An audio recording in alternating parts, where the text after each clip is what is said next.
completion and durability.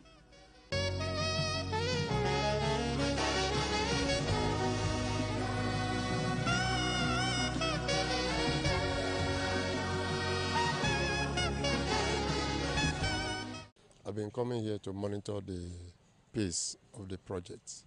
We want to have manhole at different areas that when we come up later, we can link all the drains because we take the invert of all this. Where is the lowest point?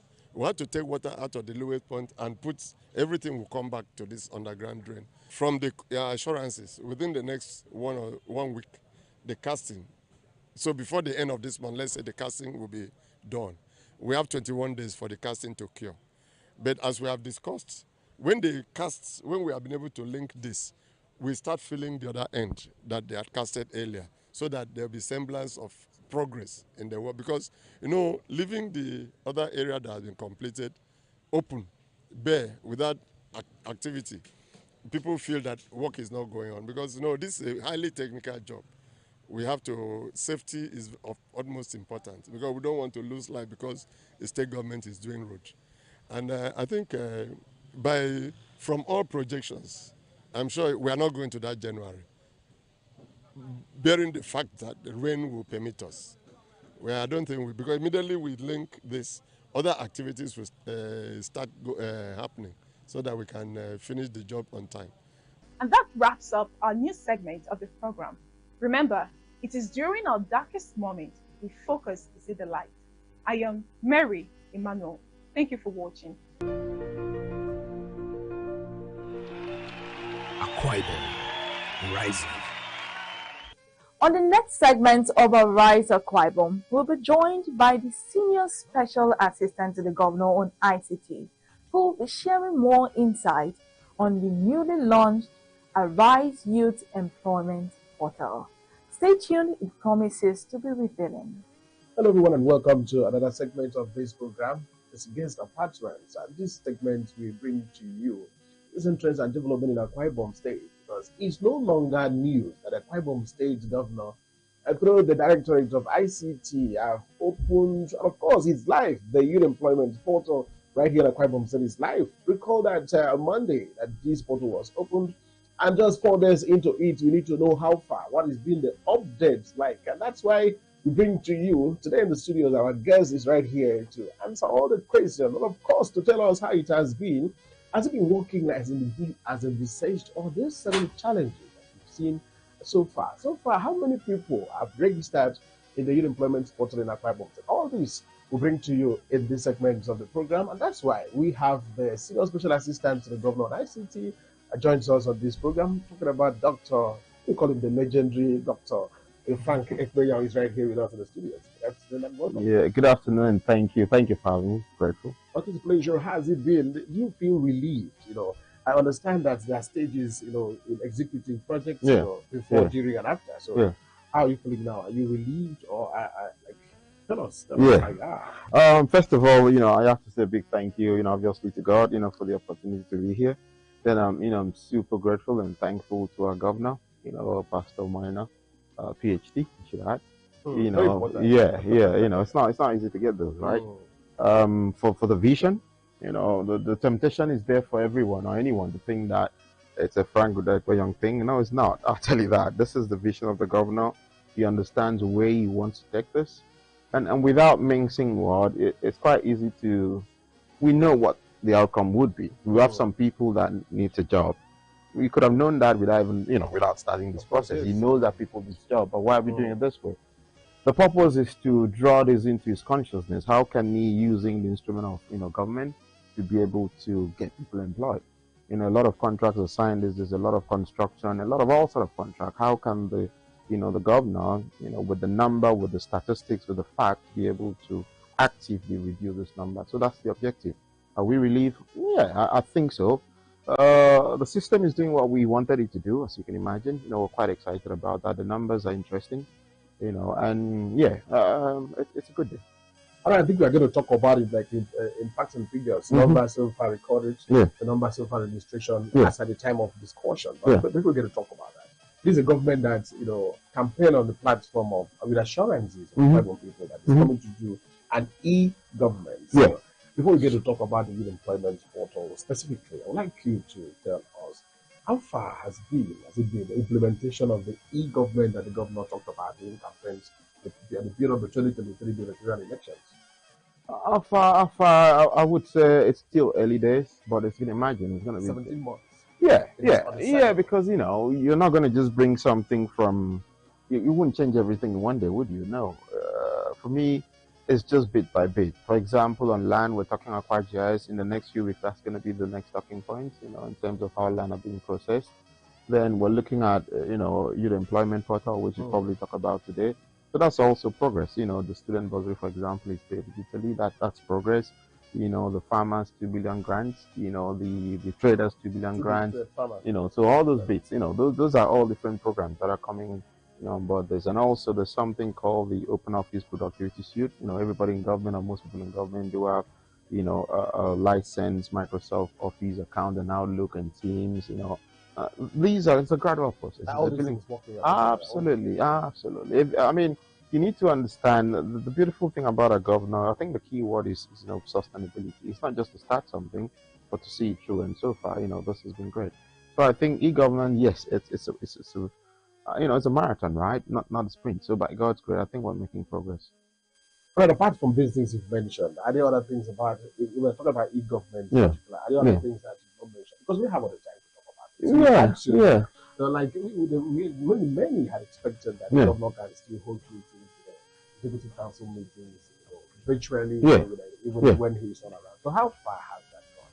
And then we also had talked about improved website, maybe a common government mails. Those have been achieved. Emails, yes. Teams, yes. Governor can host meeting wherever he likes. Most of the meetings we hold, and most of them are not physical. The governor does virtual meetings over Teams, and this is secured. Most commissioners do that as well. I know the SSG does it as well. So yeah, that's achieved. But the big thing, and perhaps something we should talk about, is the fact that you recall some time ago, the governor did the cable landing, in Ibom, main one. That is big story, and we've not even scratched it. I tell you that. You probably drive around with you and maybe the kept axis, and you see this blue-red cable sticking out and stuff. That's the cable work, taking place.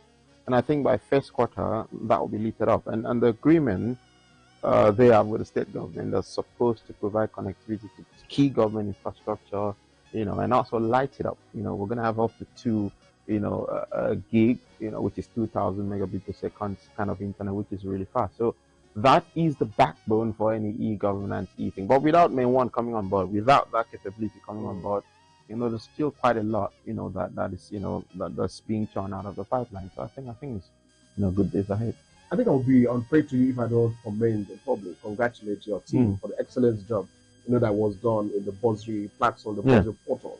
It has always been a problem. It has been an issue, getting the real students to access these. And I congratulate, because I know the students, that was done seamlessly. And recently the governor also announced, increments in the bursary, the 20 to 30 and all that. So what are we looking at? Are there some extra things? And what was it like, the experience that your team had, hosting that portal? Are we expecting something different this time around? I think it has to be improved, right? You would imagine that.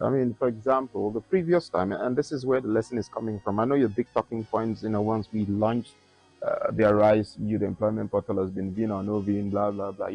And we're coming from experience. As you can imagine, you learn from experience. Okay, the first thing, one of the digital services, perhaps the first one we did was, paying student bursary, digitally. And what we did at the time, you didn't need a NIM, you didn't need a VIN, you just needed to register, with your email and submit the document. I'll tell you what, that data was interesting. We had issues whereby they were very good students that just got paid once and they left the system alone.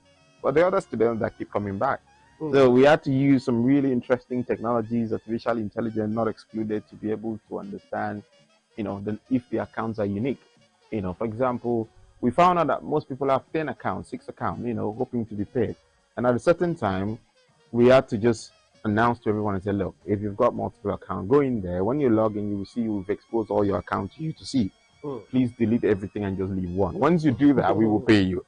So now enter NIN, which is what we will talk about. That's where NIN becomes very powerful. Okay. and the VN become very powerful because everybody will now have a unique account, you know. But it's difficult to Yeah. For example, we've implemented that, you know, when we're dealing with the students living with disability, the special grants. Okay, that's a lot more money. 250,000 for the regular undergraduate and 300,000 for the postgraduate. How were you able to, like, are these physically challenged students? Have they accessed their funds? How are you able to verify, you know? You can't tell who is a cripple just by the face. No. The great news there is that don't forget they have a PA to the governor on people living with disability, and they also have a scholarship board. The Ministry of Education have got their data, right? Yes, they've got their data, but that data has to be passed to us. Okay. So when you come in, I'm Frank Ekpenyong, right?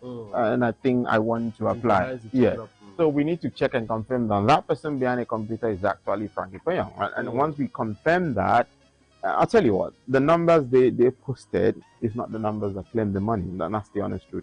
But I can't quite go into the details and reveal, you know, who did what. But we saved the government quite a lot of money, you can imagine.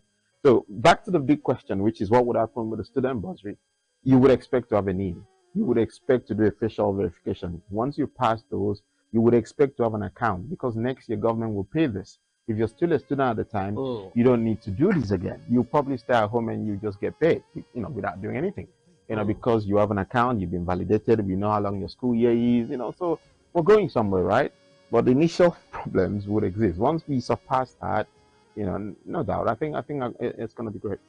All right, for just joining us, we've been talking with the senior special assistant to the governor at ICT, Dr. Frank Ekpenyong, giving us actually an overview and evaluation of how it has been e-government under Arise agenda of Governor Omo Basien. Of course, you've heard that the good news is that are you a student? Something is going to happen differently this time around. That's because you would need your NIN for you to be able to access your bursary from next year, 2025. So you just have to prepare yourself. Don't forget, it's always good to prepare for opportunities than to meet any opportunity unprepared.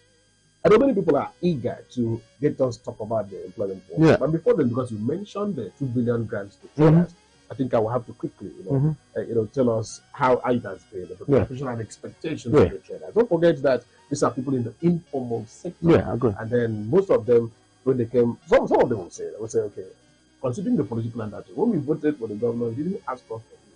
Now it's time to give us money, asking us for it. What is the expectations as regards the disbursements of the 2 billion fund for the traders?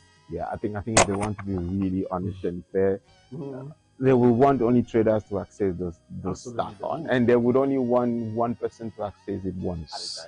If that's what they want, then they would understand why we're doing this. But if you want 2 billion to be spread around to anybody, and then you don't, then that's what it is. So this is for their benefit. I can tell you that. If the governor, in his wisdom, and grace has thought that, look, I think I should give this guy a 2 billion naira grant, then it's got to be for people that are actually, traders. No more, no less. And one trader should have one attempt and one go. That's what we're trying to do. No more, no less, yeah. So what is going to be the process like? Do you have a database of traders already formed? Yeah, that is the Commissioner for Trade to manage, and I think the Commissioner for Agri and also the SSA market as well. So we just have a process, a system whereby, they give us the data. These are the people we think are traders. And so really, okay, fine. We go out to the traders. They don't need to do anything. We go out to them. We have people that will go out to the traders in the field or in the market in this case and verify them. Then get their details, get photographic evidence that actually traders. And that data will come back to, for example, the team. Has that been done already? No, the system is ready, but we're waiting on that modality, for the list to be agreed between the three parties, the two commissioners and then the SSA. One that's been done, collect the data. We don't get involved in the process, so they just use the data and do what they need to do and decide who gets what. We're just providing the capability, more or less. But I have to ask you that question because out there on the field, there are some traders that feel the governor, when he speaks, he does speak. The governor had announced these grants at 2 billion naira, and he also confirmed that. There was a time the governor said, look, we don't come and access your fund. I'll use it for something. He said so yes many as well. traders are thinking that it is Frank and ICT unit that is keeping their funds. So that's why I'm asking you this. For more implications. So from the point of your preparedness for this purpose, do you see these 2 billion grants being disbursed before end of the year? I think so. Honestly, I think so. Okay. Yeah. I think they're more the problem than I'm not a problem. I've just the capabilities are there. The system is ready. But yes, I hope so. I mean, I hope so. Yeah. Well, the more they just need to agree within themselves, get the list out. We need a list into the system. Then we send people out to the different local government and the markets, and they register them, verify them, bring the data back. The data is real time, right? And the people, the government mandated to do this, i.e., the Commissioner for Trade, I think Agriculture, maybe SSA Market. They'll sit down, use the data, and then they compute how much people are getting. Are you saying that it's done by your unit and all of them? Yeah. All of everybody? Absolutely, 120. What you're working with 120? No, I said 120%, which 120%, means 100% everything is done in house. okay. Yeah, Okay. I mean, the governor was so gracious, he appointed quite a few people. When my appointment was done, he really had to check. I think he's the first governor to even appoint someone on AI as well, which is, that's how tell you how talented the team is. On AI. Yeah. We also have on web development, we have on multimedia, we have on security, cyber, and also so we're good. He was actually prepared for this. Yeah, absolutely. Okay, we get to the main needs. Yeah. So the day about the youth employment portal. How far so far? That was launched on the 21st amidst high expectations, preparedness, and the people in a high spirit. Yeah. So how far now? 4-5 days after the portal launch, can you tell us what has been happening? Quite a lot. We've got huge interest in the system. Huge interest, I can tell you that. But this is perhaps maybe what I should put out there. The process is go online, as you can imagine. You register, you do the verification, the facial. We do your NIN checks, we do your VIN check, we confirm your bank details are great. And then you submit the data. It comes back to us. You put obviously a certificate of origin. This is for Akwa Ibom. This is offered digitally. Someone can stay in London and for the life of me can apply, right? So we need to check that you're actually from Akwa Ibom. So how do you check that? That's good. That's where I'm going. You put a certificate of origin, right? Anybody can get certificate of origin from anywhere. Excellent stuff. Thankfully, our names also give us out. So we've got a team that manually go through this data. It is not automated, and I have to stress. And I'll tell you why I'm telling you this.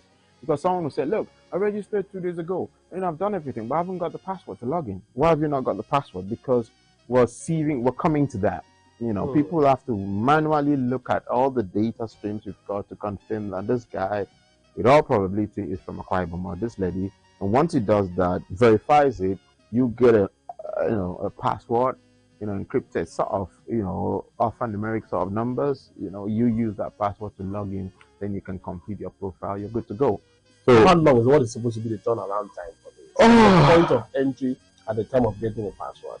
All things being equal, what hours and days, or weeks, or months? No, it's not. It's not weeks. We try 2 days to the top. So some that get instant. We've got a team of, to be honest, 10, 15 persons looking at this. The issue is, they look at the 24 hours. No, it could be a day. Some are like instant, some are like 2 days, some are like 3 days. Some of them, they look at it, they're not happy, they pass it to some supervisor to confirm before they release it. So it's a bit touch and go, depending on the quality of the data you're putting in, on how clear the process is. Don't forget, we've got other returns, like your NIN returns. We can use that and compare. So it's not a ballpark, number. Someone can apply now and get it now. Someone, it just depends on how, so all things being equal, yeah. How many can be processed by your team in a day within 24 hours? All things in the high thousands, maybe 2,000, 3,000. 2,000 can 3,000, actually yeah. That is a good one. And there has been this concern and fear about the protection of people's credentials. Yeah. You're actually getting almost everything. Yeah. Getting almost everything. What is almost everything? What is everything? Everything. Like, you can't just give a password. You get certifications like primary school, everything certification. Yeah.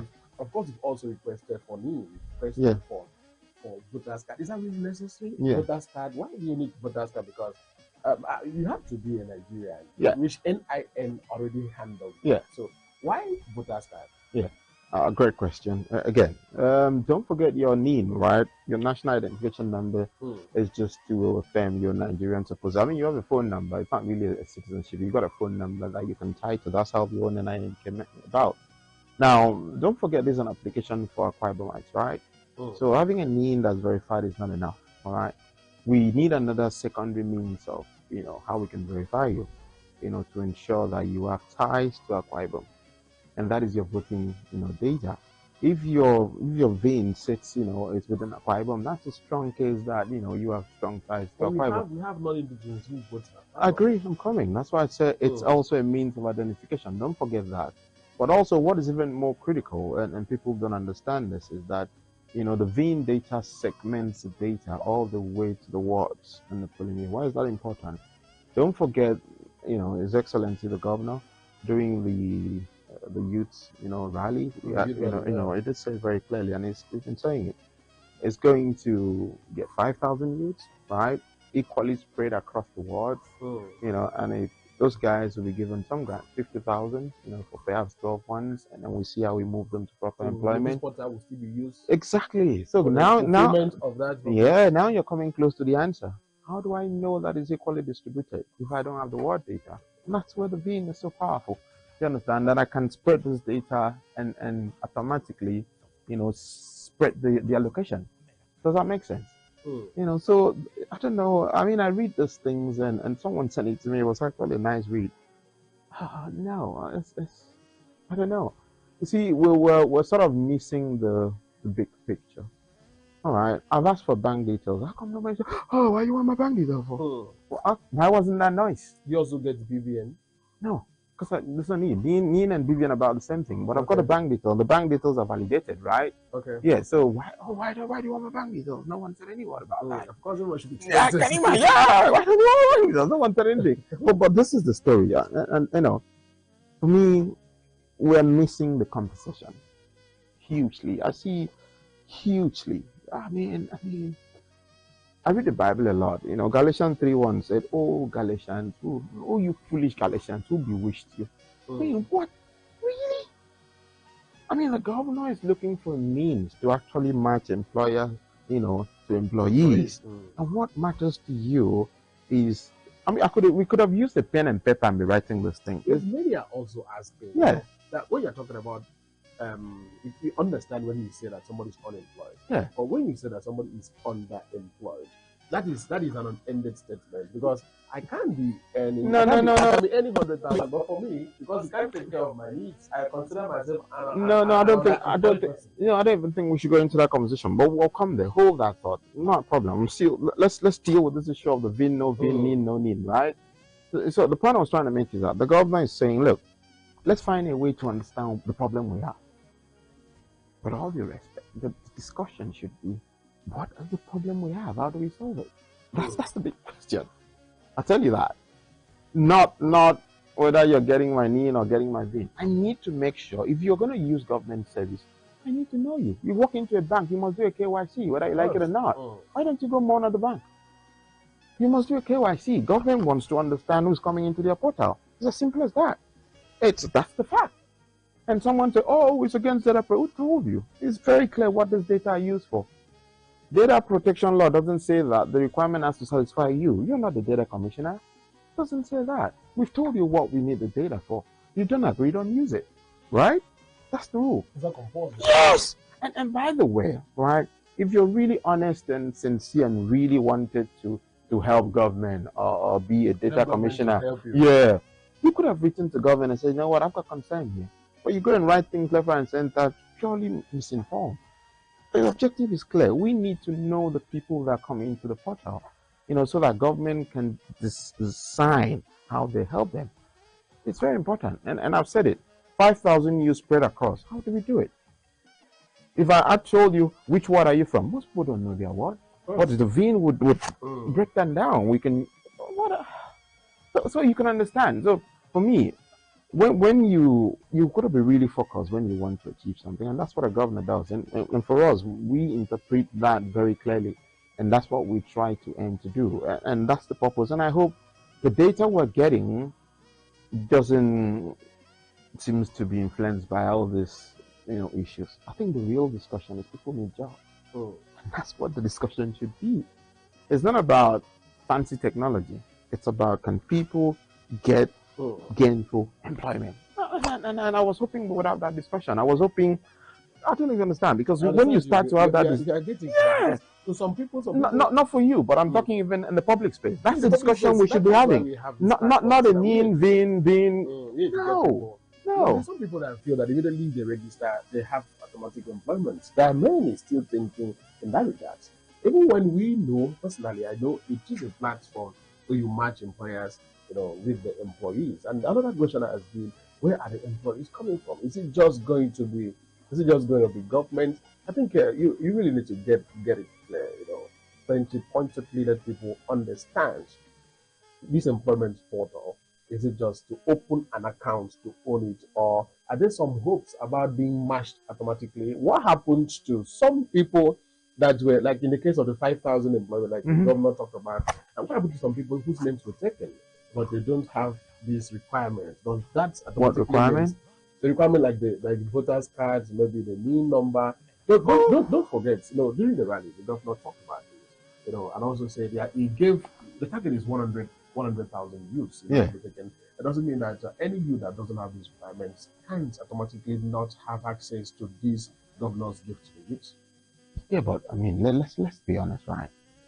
You bought a flight and you're going to London. You turn up there and you don't have a passport, but you're Nigerian. Do you think you bought that flight? No. If you want to board a flight, you got to know what you need to be able to board a flight. This applies to everything in life. That might not be the perfect example, but it applies to everything in life. The government is trying to do this, and they've set the requirement for you to be able to get on board, to be able to exploit or take advantage of that. And any youth, your objective, with all due respect, this is 2024, and you have to have a bank account. If you have a phone number, you have a NIN. And if you're voting age, if you're unemployed or voting age, then you must have a VIN. So it's not like what we're asking out of the moon requirement, and the data we're getting doesn't suggest so. Okay, so talk to us about the employment availability of employers in this case. Yeah. So how has it been, and how do you intend to get the employers, to be matched to the employees, which I believe a lot of people are coming on board. So what are the plans to get these employers? Yeah. And to also get you use 10-second notes when you're doing presentations, the press briefing, and maybe other contractors who are here. So you also say that they're going to shop employees, from the portal. That was what you said.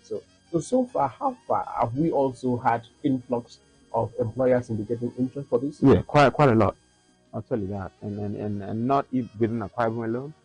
We've got out of country. I'm not making it up. And we've got out of state. By 3 p.m., I've got a virtual meeting, and some people say, look, we need to be able to showcase our jobs here. I mean, not jobs in Akwa Ibom, just so you know. All right? So this is what I'm talking about. And this is what I talk about visionary leadership. I think our governor, whether we like it or not, understand the seasons and times. How in God's name he will thought this is the time, let's do it. And it's amazing. I mean, when I get this request, it's for me, it's just fantastic. But back to your original question. Yes, I use second loud. He's got about 700 plus people he employs and still want to employ more. He will use the portal. Army Tech will use the portal. Bulletin will use the portal. Mention them. Civil service will use. When it comes to the matching of employer to employee, is that done automatically? Let's say I'll tell you. I am there on the portal. Yeah. I'm there on the portal. I'm a civil engineer. Yeah. And now Hensec needs a civil engineer, and I have all the qualifications. Yeah. So who does the matching? There are two ways to this. And that's why we tell people, when you go onto the portal, when you have your password to log in, your profile is key. I'll tell you that. It's even more important than the VIN, no, what you're talking about. Your profile is key. Take time and make sure you do your profile well. The kind of jobs you're interested, the keywords are very important.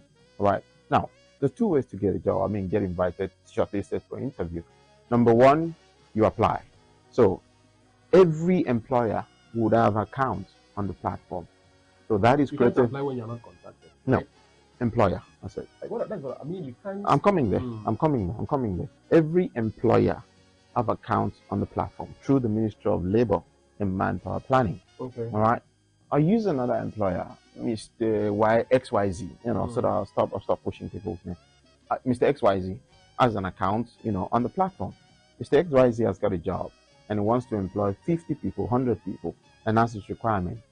Mr. XYZ would advertise that job in his account on the platform. Once he advertised and published the job would appear on the main landing page, and people will see it. For candidates that the keyword the employer have selected match, they would automatically get notifications in their account and say, look, this job match what you selected. And also on the main landing page, you can see it. So now, two things would happen. The candidates apply, all right? And also the employer can sit back and say, look, I've got these people that match my keyword. It will get a list of the people that match my keyword. It will sit back and review them and select them for an interview, all right? Or it would also have a list of people that have applied, provided his deadline has not gone past. And he will also select them. So you've got two options, either shortlist by himself or wait for an application to come through before the deadline. Then he calls them for an interview, selects them for interview. And when you're selected for interview, you must acknowledge it. Selection for interview, you don't turn up if you don't acknowledge. You must acknowledge it because the system has to do this statistics, has to count how many people and all that. So you must. So there are two options. You apply for a job or freely you're shortlisted, unsolicited. All right, thank you. Before I come for your parting shots, let me ask you the last question now. You've spoken about the employees coming on board. So who brings an employer to the portal? An employer, like let's say I'm in Lagos and I want to indicate interest to be an employer to receive from you. Who brings an employer to the portal? Are they also ways an employer can apply, or they have to go through the ICT? No, they have to write, the ministry doesn't have a commissioner to the permanent secretary. So they have to write to the permanent secretary, and she, as a lady now, will instruct us to give you access. Then we'll train you. For example, we have an employer training coming on Monday. We're trying to make sure we've got probably about 25 people interested, different employers, interested. So if this were to go ahead, we want to get a lot number so that we can train them. But when you come in, when you get the permission to come in, we'll do a training and show you how it's done. Then you get on. All right, thank you very much, Dr. Frank Young, Senior Special Assistant to the Governor on ICT and Ibom. We are doing amazing. Well, I appreciate you for your time to be on this show. In 30 seconds, last words for Ibom people. Do you have any? Oh, just patience. When you log in there, when you go on to apply or register, when you register, please be patient. Everyone will get access. Okay, when you register in the Ibom State Youth Portal, be patient. That's very key. That's the last word. So for our guests on this program today, a special thanks to the Chief Press Secretary to the Governor. My name is Emma Atavio. Thanking you for listening at this program. Stay out of trouble. Goodbye. Akwa Ibom, rising. And that's it on Ariseakwa Ibom today. I hope you had a wonderful time as we journeyed through several programs and initiatives initiated by the administration of Governor Omoina. On behalf of the production team, we say a very big thank you, and don't forget to join us next week for another compelling edition of Ariseakwa Ibom. I have been your host, Treasure Esop. Keep rising with Akwa Ibom.